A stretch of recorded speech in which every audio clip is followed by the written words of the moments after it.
Hallo daar, baie welkom by ons studie van die Bybel, en besonder in hierdie Bybelskool, die boek Haggai. Ons het verlede week afgeskop, en as jy vandag vir die eerste keer by ons inskakel, wil ek jou ook net aanmoedig gaan kyk gerus na die eerste hoofstuk. Hierdie kort boek van net 2 hoofstukke speel so 'n sleutelrol in die geskiedenis van Juda, en ook in die geskiedenis van Israel, en ook in die geskiedenis van die Christendom. Ons sal dit ook vandag in die groter prentjie daarvan ook die bewustheid daarvan sien, en ek hopelik ook die bewustheid daarvan beleef. So as jy vandag by ons aangesluit, baie welkom. As jy al vir 'n tyd lank saam met ons reis, ook natuurlik welkom. Dis altyd vir ons lekker om te hoor waarvandaan mense inloer en saam met ons stap, en op 'n weeklikse basis kry ons mense wat deel word van vorige reise, wat sê, hoorie, maar kan ek nie hierdie materiaal of daai materiaal kry nie, wat saam met ons dan begin saam stap, en saam met ons ontdek, en saam leer. En as dit jy is vandag, hoor net weer, nog 'n woord van welkom. Verlede week het ons hierdie profeet Haggai, wat so fokus om op 'n feesdag gebore te word, nee, want dit is wat sy naam beteken. Hy's gebore vir 'n fees, as jy dit so sou wou sien ook. Het ons by wyse van Haggai in hierdie eerste hoofstuk wat ons gesien het, 2 baie belangrike profetiese uitsprake van die Here gehoor. Die Here het vir Juda kom sê, ek wil die hele tyd sê Israel, maar Juda is natuurlik die onderste 2 stamme wat weggevoer is in ballingskap, en toe nou teruggekeer het in die jaar 539 voor Christus, het ons sien, dis 19 jaar later, hulle is in Jerusalem, en hulle fokus was die herstel van hulle eie lewens, sodat hulle huise gaan herbou of nuut gebou, hulle het feeste gevier, en hulle het die lewe geleef, maar die tempel het hulle net so gelos. Die tempel wat in Ruïnes gelos is, het hulle nie op gefokus nie aan gedink nie. En die woord van die Here het baie sterk gekom aan Zerubabel, die gouverneur, wat beteken saad uit Babel of saad uit ballingskap, die man wat daar gebore is, die kleinseun van die koning wat weggevoer is, en koning Jesua, die hoëpriester Jesua, die hoof van die kultus. En vir die 2 kom sê die Here, julle moet my tempel herbou. Hy het dit ook vir die volk kom sê, deur hulle in te trek, en dan daai baie mooi belofte aan die einde van hoofstuk 1, onthou Immanuel, ek is by julle. En vandat Haggai sy eerste woorde gespreek het op 29 Augustus 520 voor Christus, en so kan dit presies gaan dateer op grond van die Joodse kalender, en natuurlik ook dan nou die tyd waarin Darius opgetree het in daai tyd. So ons het 'n merker, historiese merker vir die historiese betroubaarheid hiervan. Letterlik 3 weke later, op 21 September, begin die volk bou aan die tempel. Het hulle self voorberei. Nou in hoofstuk 2 gaan ons sien, dis 'n paar weke later, kom ons kyk hoe vorder hulle, en wat sê die Here weer eens by wyse van, of by monde van Haggai. Maar eers, kom ons bid saam. Here, dit is so lekker om hierdie agtergrond net te hoor, en te dink hoe 'n gebeurtenis in die geskiedenis so belangrike deel vorm van u storie van verlossing in hierdie wêreld. En hoe elke karakter in u woord, van die begin af, tot ja, selfs ons vandag, maar veral vanuit u woord, elkeen van hulle 'n sleutelrol speel tot die wêreld wat ons het, wat ons vandag het, tot die evangelie wat ons het, maar ook dat ons lewens, net soos hulle sin, wat vir ons dalk die gewone van elke dag mag wees, nie toevallig is nie, maar presies deur u gewil is in die geskiedenis, juis vir 'n tyd soos die. Daarom bid ek dat ons vandag met aandag sal luister, soos wat u dit ook in hoofstuk 1 van Haggai sê, neem ter harte, dat ons regtig aandag sal skenk, en met ons harte ook sal luister, na wat u vandag ook vir ons wil sê.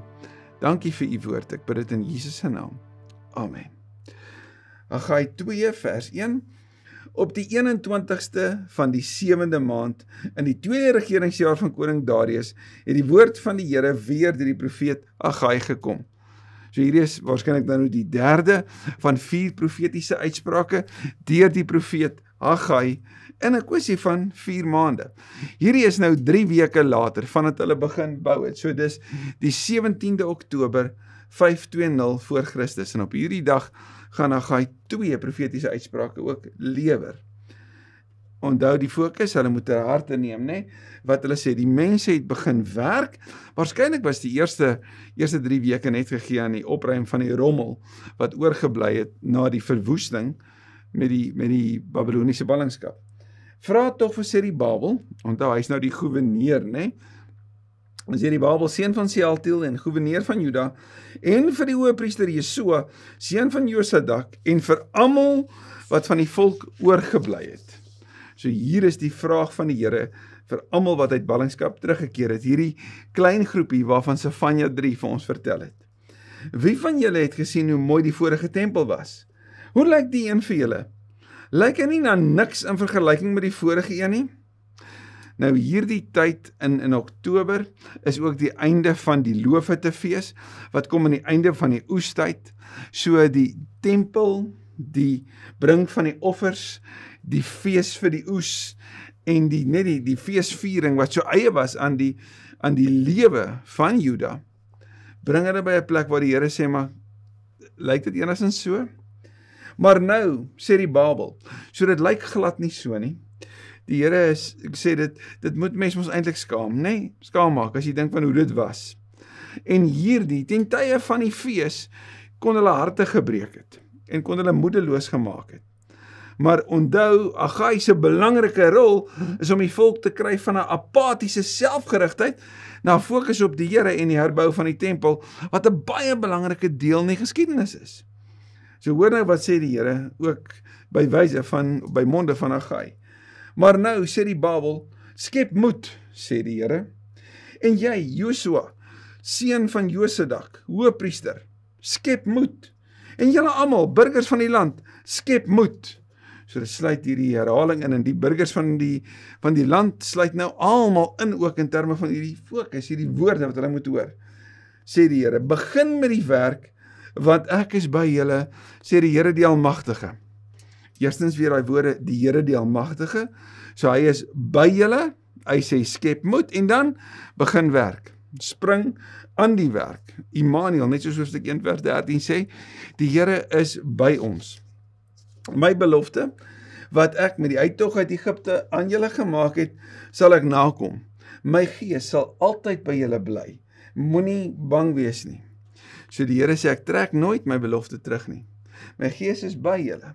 Die moenie bang wees nie, julle moet werk, maar my gees gaan werk. Nou 'n tydgenoot van Agai, die profeet met die naam van Sagaria, sal in hoofstuk 6 vers 3 sê, nie deur mag nie, nie deur krag nie, maar deur my gees, hoofstuk 3 vers 6, nie 6 vers 3 nie. Nie deur mag nie, nie deur krag nie, maar deur my gees, sê die Here. Wanneer die Here beweeg deur sy gees, is daar krag. Dit herinner ons sommer aan Handelinge 1 vers 8, né? Julle sal krag ontvang, en nou is dit die uitstorting van die gees in die lewens van die mense, wanneer die gees oor julle kom, en julle sal my getuies wees. Hierdie Heilige Gees, wat vir ons krag gee. Die Gees wat hier teenwoordig is, wat krag gee. Moenie bang wees nie, hy is by julle. So sê die Here die Almagtige, nog een keer binnekort sal ek hemel en aarde, see en land laat bewe.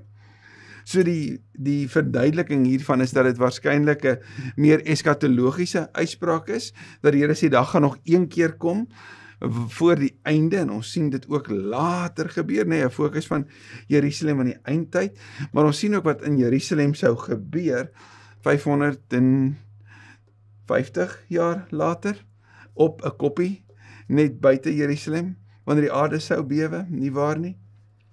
Nog een keer binnekort sal ek hemel en aarde, see en land laat bewe, dan sal ek al die nasies laat wakker skrik, en hulle sal met hul skatte kom, en so sal ek hierdie huis met rykdom vul, sê die Here die Almagtige. En wanneer Jesus kom, dan is daar geskenke wat uitgedeel word. Wanneer Jesus kom, dan skud die aarde. En wanneer Jesus kom binne in die tempel, gebeur daar iets merkwaardigs, wanneer die gordyn skeur en die toegang tot die allerheiligste word vir almal moontlik. en die tempel kry 'n nuwe plek. Want, soos Korintiërs sou sê, die tempel word op aarde die gelowiges, waarby God kom tuiskom, né? Jesus sê dit self in Johannes, en ons sal by hom kom woon. Maar met 'n eskatologiese kyk na die einde, sien ons die tempel in die nuwe Jerusalem is God self. Daar's nie 'n tempel in die nuwe Jerusalem nie, want die Here is daar, en hy is dit self. Hy is die plek van aanbidding.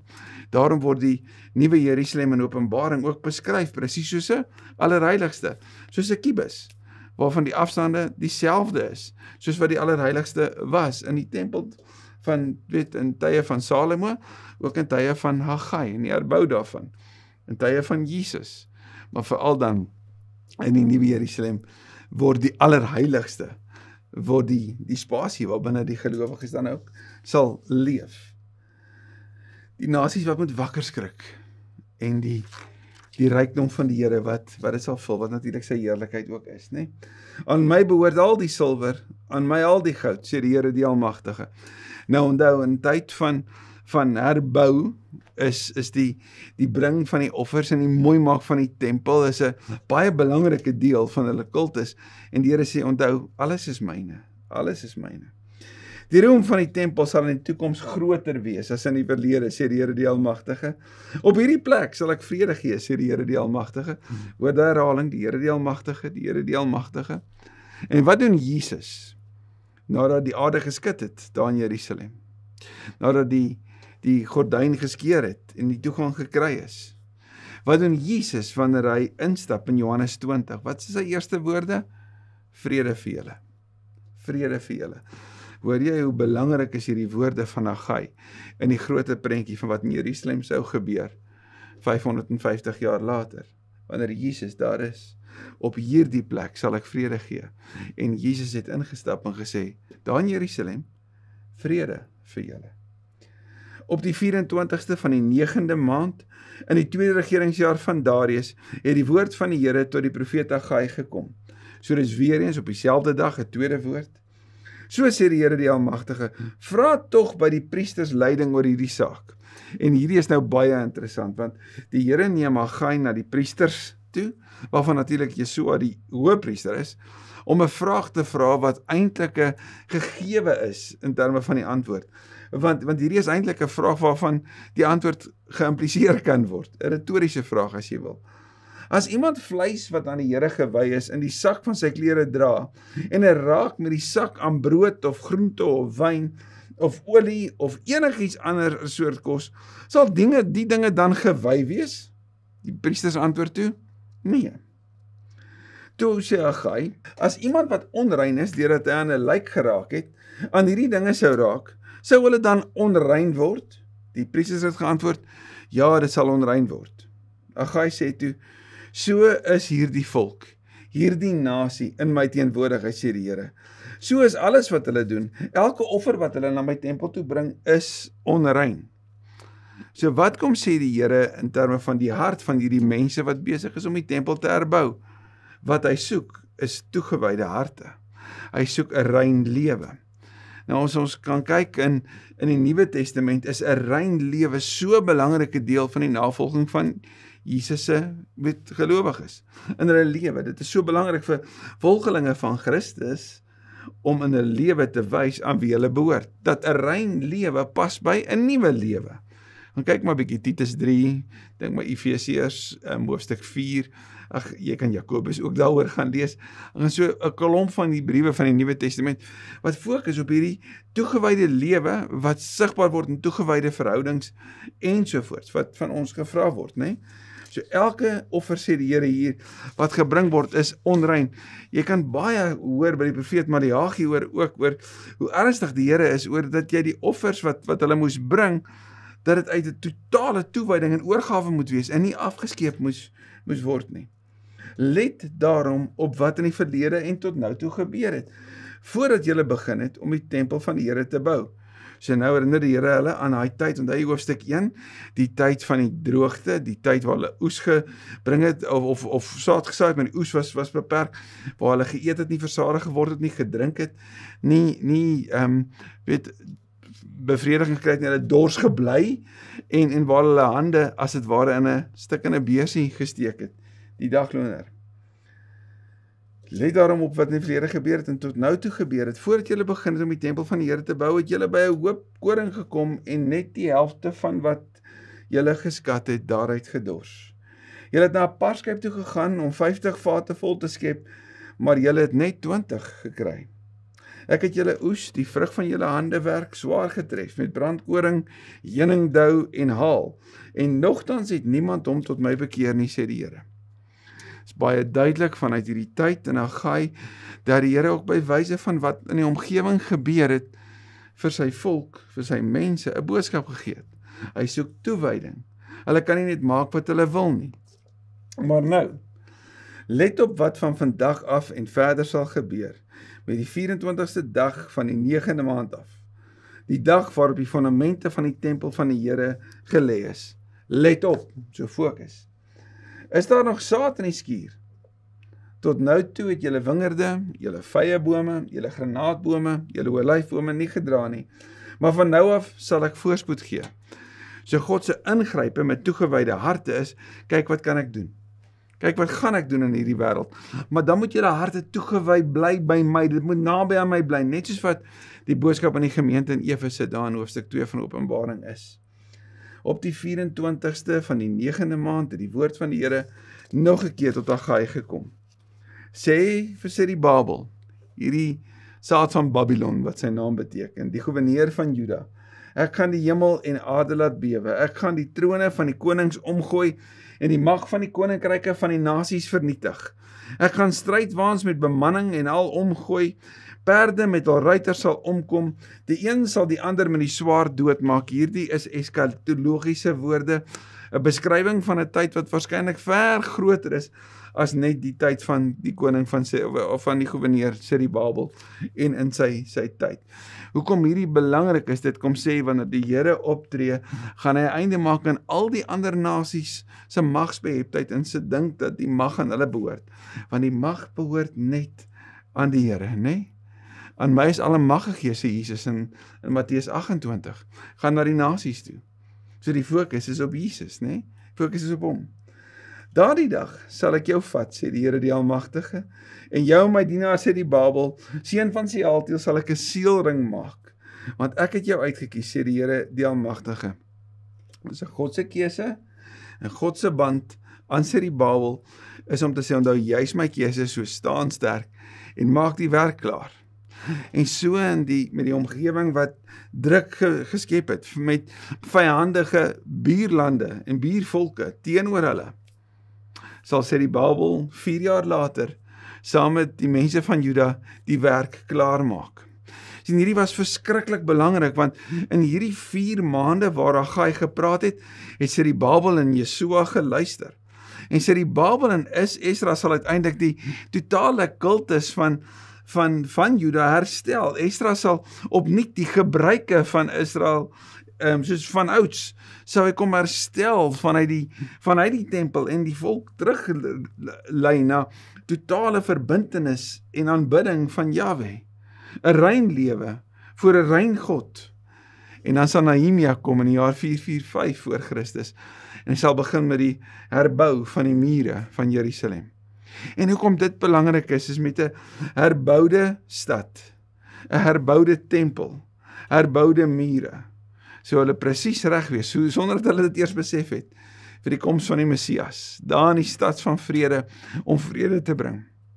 En ek herinner jou weer, die aarde het gebewe, die gordyn het geskeur, toegang tot die allerheiligste is verkry.